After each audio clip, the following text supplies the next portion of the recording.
On March 17, 2017, investigators searched Ron Logan's home and property in connection with the Delphi murders. Despite the fact that Abby and Libby's bodies were found 1,400 feet from Ron Logan's residence, investigators waited 31 days to conduct a search of his home and property. On May 19, 2017, after being asked to provide assistance and consult on the case, a longtime IMPD homicide detective sent a lengthy email to Delphi investigators detailing his thoughts and investigatory recommendations. This detective was particularly focused on Ron Logan and offered the following. With respect to the search warrant served at Ron Logan's home, were any of the sink traps from the sinks, tub, shower, etc. examined for blood and sent to the lab for analysis? If not, is it possible to obtain another search warrant to collect all the sink, tub, and shower traps? When searching for evidence from a homicide involving large amounts of blood loss, this suggestion seems like Investigation 101. Unfortunately, the Delphi investigation was mishandled from the very start, and the complacency, ineptitude, and tunnel vision of investigators left critical evidence lost, contaminated, and destroyed before it could ever be collected or tested. The IMPD detective's suggestion to collect the sink traps and re-examine the plumbing on Ron Logan's property was an excellent one, and it came 31 days too late. Photographs taken during the March 17, 2017 search of Ron Logan's property and home show a home that was unkept and in complete disarray.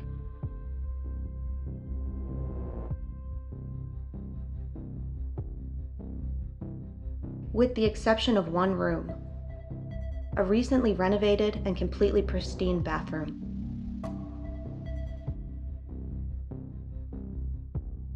By the time investigators finally searched Ron Logan's home, they had given him 31 days to completely remove and replace his plumbing, destroying any and all forensic evidence with it.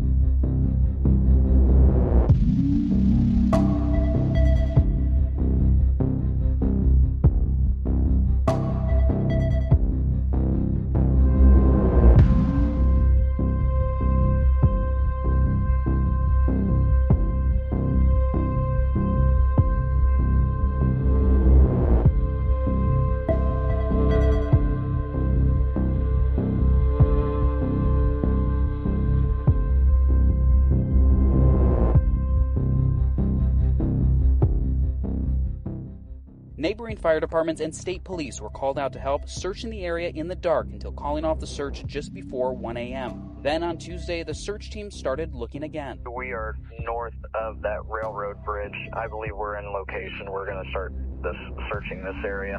State police's helicopter also joining in. 21, Copter 5. Then, all of a sudden on the ground, someone noticed footprints. The general direction that they are walking in, or that the tracks are leading to walk in, and try to keep everybody out of that general area. Then, at 12:15, girls have been found. I mean, we had one person that we thought has to be him, and then as we got into it, we found out there was no way it could have been him. So, you know, there's the ups and downs in any type of job. This is the spot where those girls' teen bodies were found. The entire area was actually blocked off by caution tape, but that was removed earlier tonight. We're getting our first look at that scene. We actually walked around this 40 acres of private property with the owner. That's Ron Logan, who you see here in this photo. He showed us the area and the rough terrain. Also, police telling us at this point they do not have any suspects in this case. Right now, they're still going after him with the mindset that he could very well be a local. Now, the FBI profile that is in the works right now will give police a better idea of who exactly they are looking for, because they do have that voice and they do have that grainy photo, but this looks at behavioral aspects of that person. So behavioral analysts from the FBI can identify certain personality traits, behavioral traits, and lifestyle things that the suspect would have. All of that information then gives police clues to what kind of things they can be looking for when they're serving those search warrants here in Carroll County. I know that we have the human element. We have a very solid science element. We're using every capable process that we have from a scientific perspective, as everyone would expect us to, and we will continue to do that till there's nothing left to do. Would that include DNA? It does. Okay. Was DNA found at the scene? It includes DNA. We haven't ruled out the possibility that it's a local person. Every time we can clear somebody, it gets us closer, where we're confident that somewhere in these tips that we have some valuable information. Every time we can eliminate one, we can move on to the next. Investigators executed a search warrant at the home of this man, Ron Logan, who owns the property where the bodies of 13-year-old Abigail Williams and Liberty German were found. Cops took away a white Ford pickup truck during the search. Who is safe here or anywhere else anymore? Ron Logan is now in custody on an unrelated probation violation. I recently spoke to him about the murders. You just cannot believe this terrible thing that happened to the community and the families actually happened here on my property in my backyard. He told me he has an alibi, buying tropical fish 20 miles away. I was not home during the time that all this was happening. I was in Lafayette. Yeah. And I didn't get home till approximately 6:30 in the evening, and then the neighbor stopped to ask for permission to look back here for the girls. I asked Ron Logan to repeat those same chilling words. Down the hill. Breaking news from my team, 8 stunning new revelations in the Delphi murders and a potential early suspect in the case. It's this 9-page request for a search warrant filed March 17th of 2017. Now, that's a little more than a month after Libby German and Abby Williams were found murdered in Delphi. A large amount of blood was lost by the victims at the crime scene. Because of the nature of the victim's wounds, it is nearly certain the perpetrator of the crime would have gotten blood on his person or clothing. 2 articles of clothing from one of the girls was missing from the crime scene, while the rest of their clothing was recovered. It also appeared the girls' bodies were moved and staged. The search warrant is for the property of Ronald Logan, who owned the land where the girls were found dead.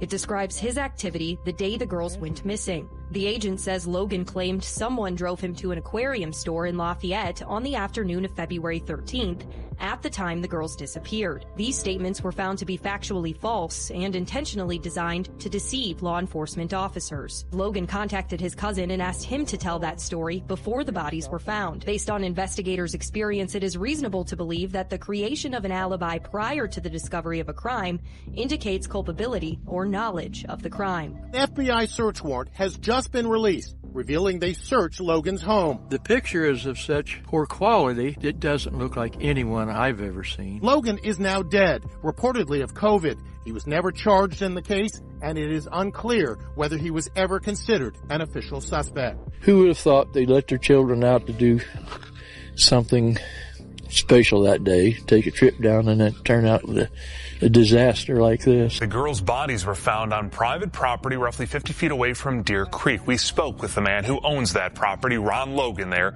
He told us today the crime has already changed his life. Has something like this happen on your own house, your own home, and I just can't get my mind around it yet. This is the gate they left down. 2 days after the bodies were discovered, Ron Logan showed us around his property. Okay, there's the crime scene down there. See how the ground's much more matted down right in here?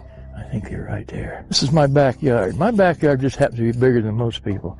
How many people have a murder committed at their home in their backyard? All I can tell you, they were in the center of that tape. If you see it, it goes around a loop. And that's the last pictures they had at the end of the bridge. How difficult, I mean, you know this land better, 53 years here, right? Right. How difficult is that to get from the bridge to that area? On this side, very difficult. Very difficult. Very difficult. We also spoke with him multiple times, and he even walked us back to the crime scene. I can't really wrap my emotions around it. It's just so mind-boggling. I haven't really caught up. It hasn't caught up with me yet. They had the whole woods lit up. It looked like a football field out here. It's rough. Back of my properties here, there's a ravine on that. It goes way down. It's real deep. The ground runs like this, and it's real difficult to navigate. Well, Logan showed us for the very first time that crime scene tonight. Investigators have lifted the crime scene tape from this area and tell us they're going through hundreds of tips trying to find any information that could lead to a possible suspect or suspects in this double murder investigation. So take a look at this video walking through with Ron Logan today. He's showing us the property. He knows this treacherous terrain better than anyone. So in order to get down there, like I mentioned, went down a large ravine that was so steep we pretty much had to walk sideways to get down that way. And this is where the girls were found. It's less than half a mile from the Monon High Bridge where they were last seen on Monday. Officers still processing evidence that they gathered here. They were out here for hours ever since those girls went missing. They're looking for any clue that could lead to the person or persons who killed 13-year-old Abby Williams and 14-year-old Libby German. The scene may be clear tonight, but Logan tells me his property won't ever be the same. I want to show you everything, how they could have got here, because you're going to be as confused as I am. The High Bridge is right across the creek here. It runs all the way down where this creek and the land joins together. Where they joined together is the last photographs taken of the girls. So they had to come all the way through this territory, get down in here. It's not an easy trip. No, it's hard to hear a lot of these questions, and certainly difficult to hear those two stories of the two different alibis given to two different reporters, one to us and one to other reporters. Can you account for those two alibis of your client? Good evening. I cannot comment on the facts of the case at this time, and I certainly can't account for that at this time. He is still involved with that investigation, but I would not attach the label of suspect to him. Ron Logan was arrested and today sentenced on a completely unrelated charge. The 77-year-old denies any connection to the murders. Today, he was sentenced to more than 3 years in prison after pleading guilty to a probation violation and being a habitual traffic offender. Again, he's just part of that investigation. That it's just part of the investigation that's been involved. Again, he's been covered. So. And so, other than being on surveillance at the fish store, is there any other evidence that proves you didn't do it?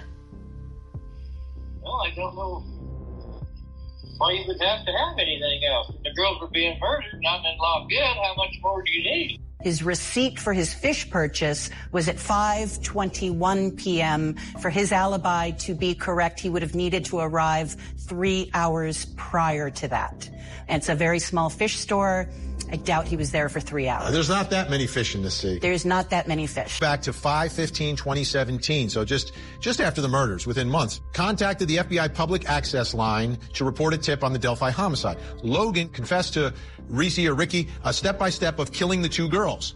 Logan told Reese how he burned his clothes in a fire pit and where it was located, used box cutters and struggled with one of the girls, and thought drops of blood from his nose ended up on their clothes. Reese also advised that he killed the older girl first. He talked a lot about how his attorney and his son told him in the days and weeks after the murders that his mouth was going to get him arrested for double murder. Analysis of Logan's cell phone data revealed a text message received by his phone at 10:16 p.m. on February 13th, 2017. Initial examination of his analysis indicates Logan's phone was likely outside of his residence and in the proximity of where Libby and Abby's bodies were located. One of the defense witnesses at trial testified that somebody plugged an auxiliary cable into Libby's phone at 5:32 p.m. after the murders, after the time the state says Richard Allen would have left the scene, and then removed that auxiliary cable at 10:32 p.m. The FBI said Ron Logan was in the proximity of the crime scene at 10:16, so that definitely does not look like a good fact for Ron. When asked about his future, Logan told the judge, maybe in the future, someone won't be murdered in my backyard. I'm actually believed that all this that happened to me was my fault. But in fact, I only had 4 weeks to go on my probation, and it was a non-issue thing. In other words, I was done. If they'd have waited a few more days, or another month or whatever before they got themselves killed, nothing would have happened to them. And you've been down there, you've seen that. Oh, that's not an easy walk down. He said that because I was able to walk up and down that hill, I was perfectly capable of doing that. They don't realize how much effort it took just to get me up and down that hill. Right. I sure that I wasn't going to be dragging anybody with me.